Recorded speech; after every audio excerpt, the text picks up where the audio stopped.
Y la Comisión de Relaciones Internacionales de la Asamblea Nacional del Poder Popular rechazó de manera enérgica la resolución adoptada por el Parlamento Europeo tras el debate realizado el 13 de junio en ese órgano en torno a las declaraciones del Consejo y la Comisión Europea, así como el estado del acuerdo de diálogo político y cooperación entre la Unión Europea y Cuba luego de la visita que realizara a La Habana en mayo Josep Borrell, representante para Asuntos Exteriores y Política de Seguridad de ese organismo en ocasión del tercer Consejo Conjunto Cuba-Unión Europea. En una declaración publicada hoy, la Comisión de Relaciones Internacionales de nuestra Asamblea enfatizó que, abro comillas, el Parlamento Europeo carece de autoridad moral, política y jurídica para juzgar a Cuba. El texto muestra un alto contenido injerencista, difama no solo sobre la realidad cubana, su ordenamiento jurídico y Estado de Derecho, sino también respecto a los vínculos que Cuba mantiene con otros estados de forma soberana en estricto apego al derecho internacional.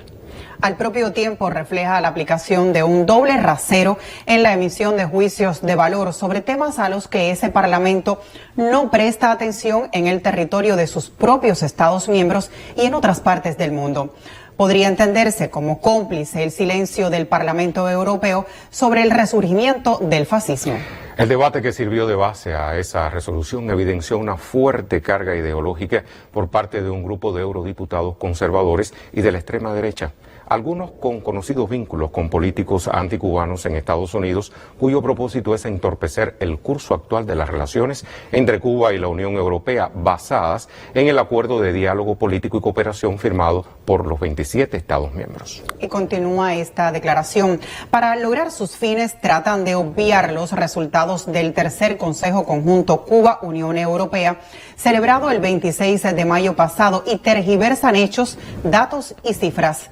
Mienten de manera deliberada para finalmente cuestionar el curso positivo de las relaciones entre Cuba y la Unión Europea en sus diversos ámbitos, incluida la cooperación.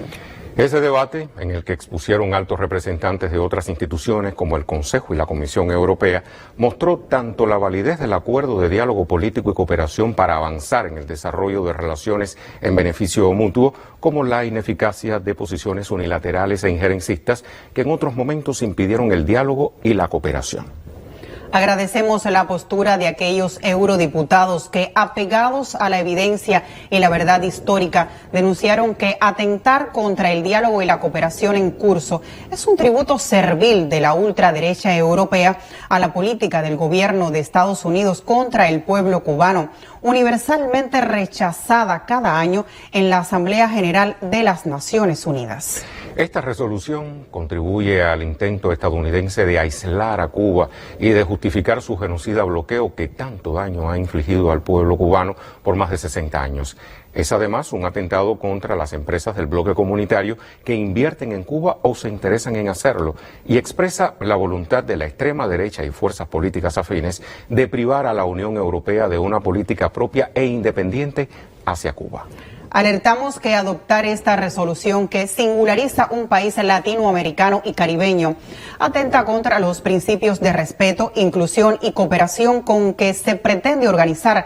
la tercera cumbre CELAC-Unión Europea, que tendrá lugar dentro de pocos días en Bruselas, y puede ofrecer dudas sobre los objetivos de una Unión Europea que busca relanzar sus relaciones con América Latina y el Caribe. Llamamos a los eurodiputados a respetar el acuerdo de diálogo político y cooperación entre la Unión Europea y Cuba, el compromiso de sus Estados miembros y la posición de otras instituciones como el Consejo y la Comisión Europea, así como a escuchar el sentir de amplios sectores de las sociedades europeas que abogan por consolidar el diálogo y contribuir al desarrollo de intercambios y la colaboración en áreas de interés mutuo. La Habana, 12 de julio de 2020.